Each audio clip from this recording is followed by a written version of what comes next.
Please understand that I'm not condemning your way of thinking. I'm trying my best to clarify this alien's purpose, which I believe has been misunderstood. The simplicity of his message should not bring confusion. You want to know what's confusing to me? The thousands and thousands of temples, synagogues, churches, and mosques that line our street corners and our countries. All claim to offer the only true way. They all believe in one creator or God and acknowledge him, but all in different ways. They recognize that the individual I chose to call my alien friend was unique and spoke the truth, but they don't agree on exactly who he was or his message. These religions cannot get along with one another, even to the point of hating and killing each other. Our alien friend even mentioned while he was with us that this would be the case. He is quoted as saying, "They will kill you and think they are doing God a service." Now look at us. We are constantly fighting one another over what we believe, how we worship, and the places of worship, and our belief that our God is the one true God. By his coming, this alien started a new way, a non-religious way. His way had no special days, no special place to worship, no special foods, and he recognized nothing special or holy except his Father or his Creator. He gave no credence to any form of religion or worship. In fact, that was the main reason he was killed. Instead, he emphasized truth, honor, and compassion. Why then do we regard our religion and form of worship as so important? If there's a hereafter, which religious form will be practiced there? I sure hope it is the one you like. Our alien friend did speak of a paradise that he came from. It's a paradise where truth and a pure heart are stressed above any form of religious practice. I believe the reason we have such dissent among religions today is due to our belief that we possess the truth. Could it be that we have been deceived? Now an alien has revealed himself to us. He has presented himself as our friend and has only our interest in mind. I believe that once you see him for who he is, life will make tremendous sense. Hopefully you can accept that we've been visited by one who existed before we existed, who stated he also created us and came to set the record straight about who he is and the reason for all things. Maybe the reason for our disbelief is more personal. We could be afraid of having to change our lifestyle. We may feel secure in the life we're living and comfortable enough that we don't want things to change. Perhaps we are fearful of losing our identity and the freedom to be ourselves. Or all the brownie points we have accumulated in our religion. As to those who do receive the truth he offers, they receive freedom from the search for the meaning of their existence. They also are able to experience a life free from the fear of death, along with knowing life's deepest secrets that only he could share. They can now have an opportunity to experience the lifestyle he himself possesses, now and forever. Here are a few attributes that he displayed, as sworn to by hundreds of eyewitnesses during his visit on earth. He lived a humble life. He lived above all the moral codes that man has ever had. He had a great love for all mankind. He owned no earthly possessions, not even a home. He didn't worry about food and seemed to be sustained by some supernatural life force. He had no retirement plan. He had a tremendous peace in all situations. He had no fear of anything or anyone. Religion did not govern his way of life. He had a bizarre control over earthly elements. He knew who he was, where he came from, the purpose of his visit, and where and when he'd return to his home. He had a complete understanding of how we were brought forth. Here are some of the things that are thought about our alien visitor today. He was just like everybody else. He was a good man. He was a prophet. He never existed. He was like a bum in his day. At best, he was schizophrenic or bipolar. He was a pacifist. He just wanted to start a new religion. He is part of a three-headed God. He was a liar.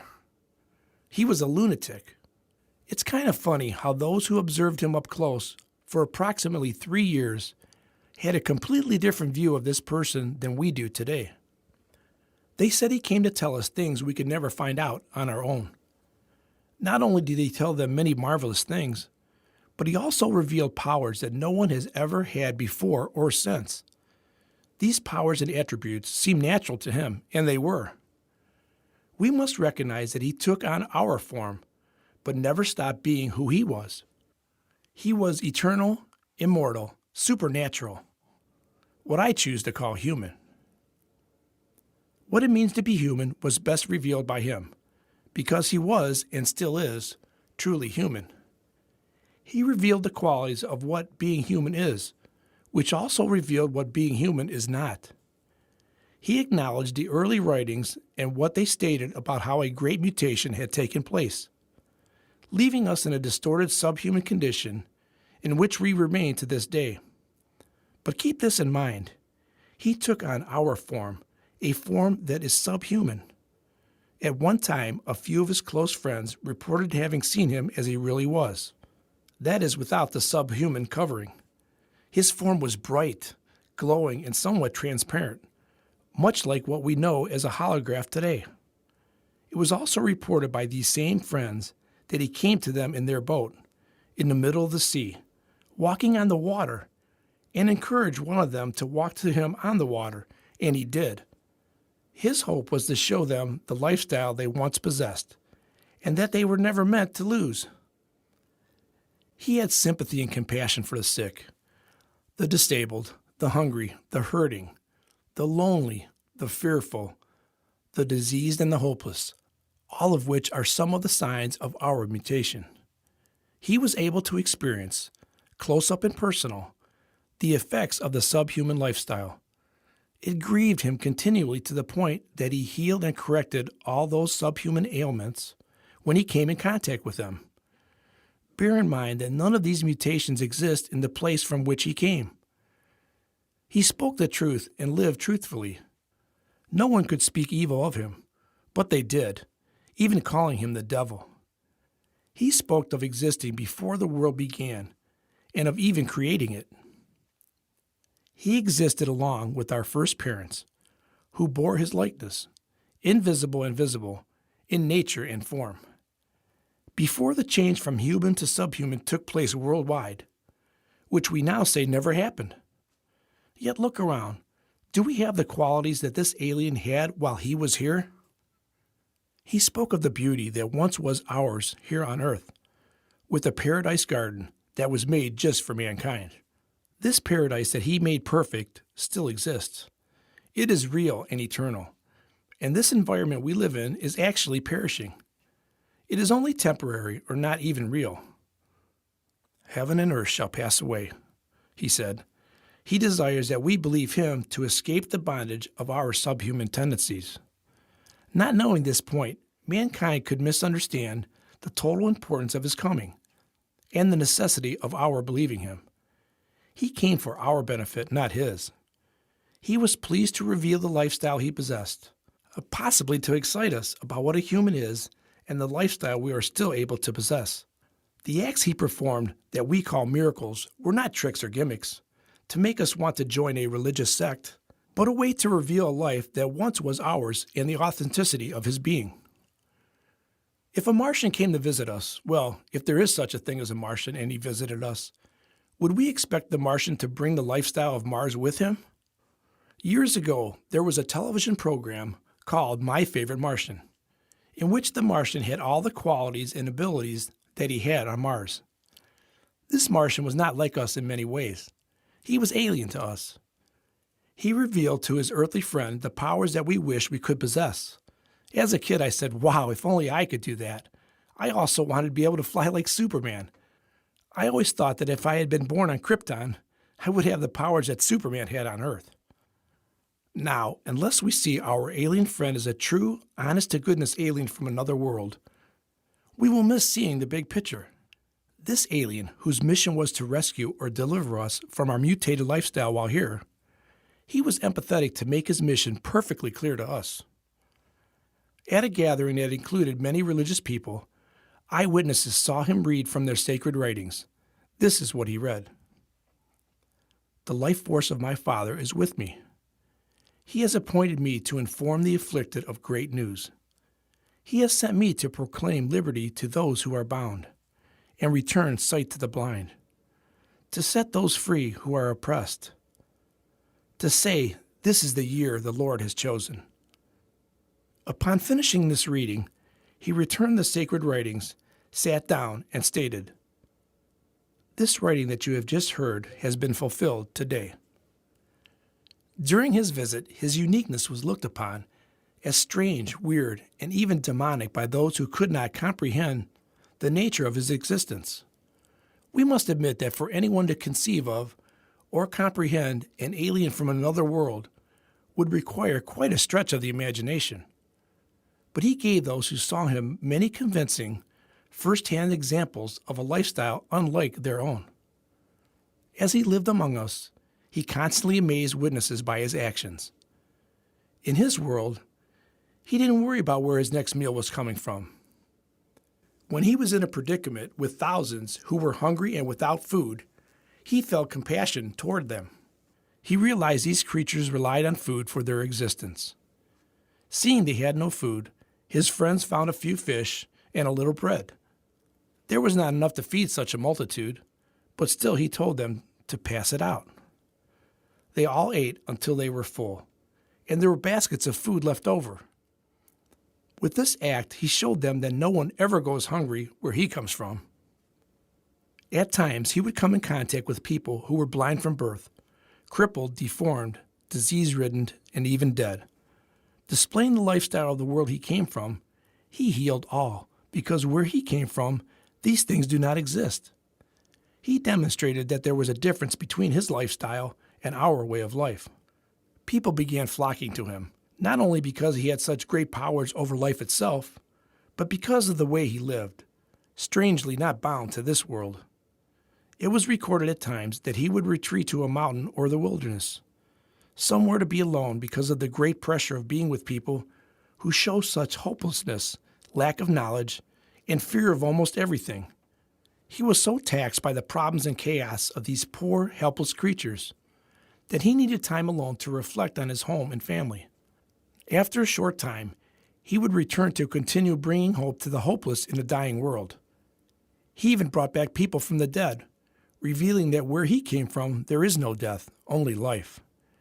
Even after he was murdered, he continued to live and provided the final and ultimate proof that he was not of our world. How much more proof do we need that he was from another world? Isn't this remarkable? Finally, we come in contact with a true alien, and we can't believe it. He went out of his way to reach us by assuming a form like ours. He was ridiculed and mistreated, called every name under the sun, unrecognized and unappreciated, except by a few. He was hated by the religious people of his day. He didn't fit their mold or acknowledge their silly, petty threats. Because of this, he was openly convicted and murdered for saying he was not of this world and that he was God's son. As he was dying in public, the crowd heard him say, "Father, forgive them, for they don't know what they are doing."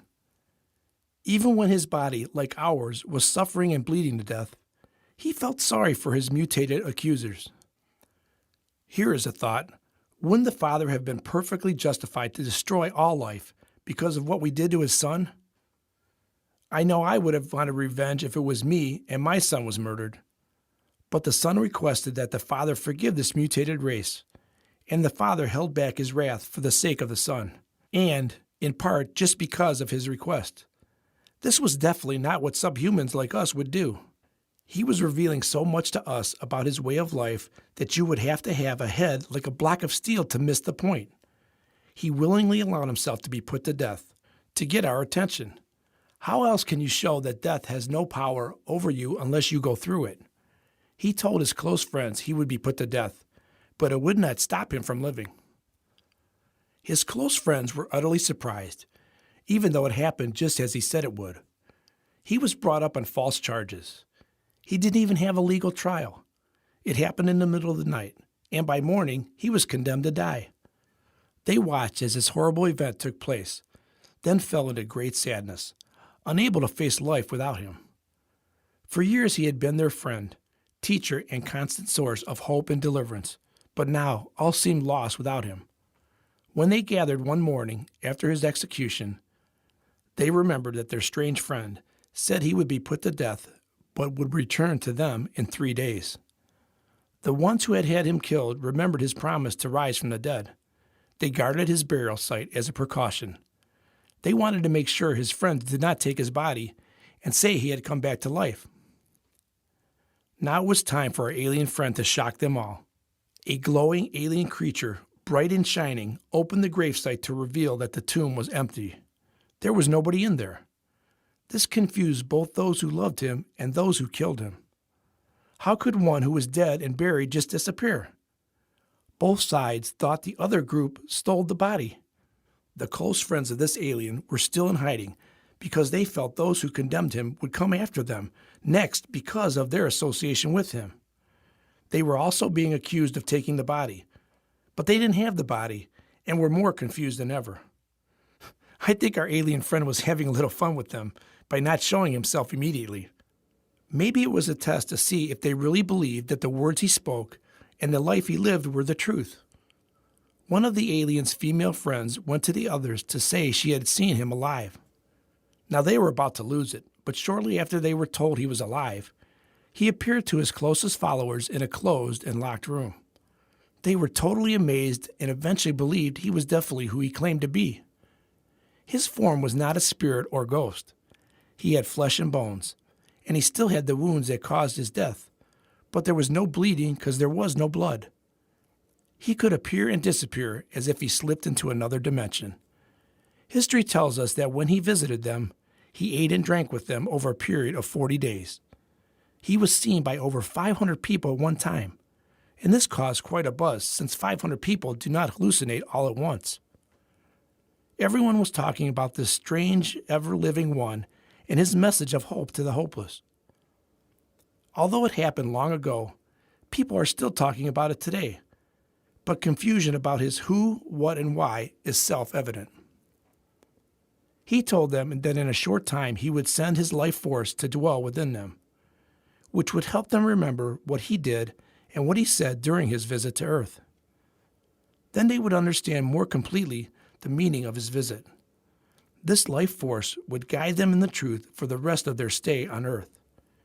Even though they were not completely human, this life force, or what you might call a line of communication, would be available to bring them comfort and peace until they were renewed to their former existence, as he was. This life force would help them overcome their subhuman tendencies, as they believed his truth and continued living life from his perspective. If not, they would stay in their hopeless subhuman state of unbelief, possibly negating any hope of becoming truly human. We must take under consideration the seriousness of our alien's visit. Just before he left our planet and returned to his home, he told his new friends that they should tell everyone about his visit, his purpose, and this new lifestyle. Later, his first followers were transformed into examples of ones who were no longer bound to this world and its lifestyle, a transformation that should occur in all who recognized him as the answer to life. Many of these early eyewitnesses gave their lives to spread the message of the coming of this life-giving alien one.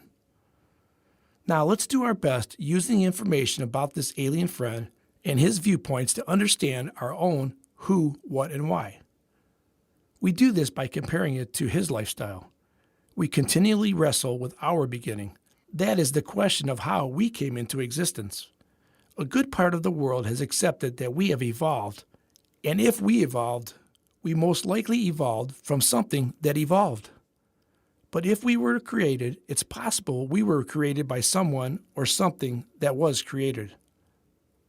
This seems very logical to me, which is why I find it interesting that when examining our alien visitor more closely, all questions can be answered plainly and simply, even his beginning.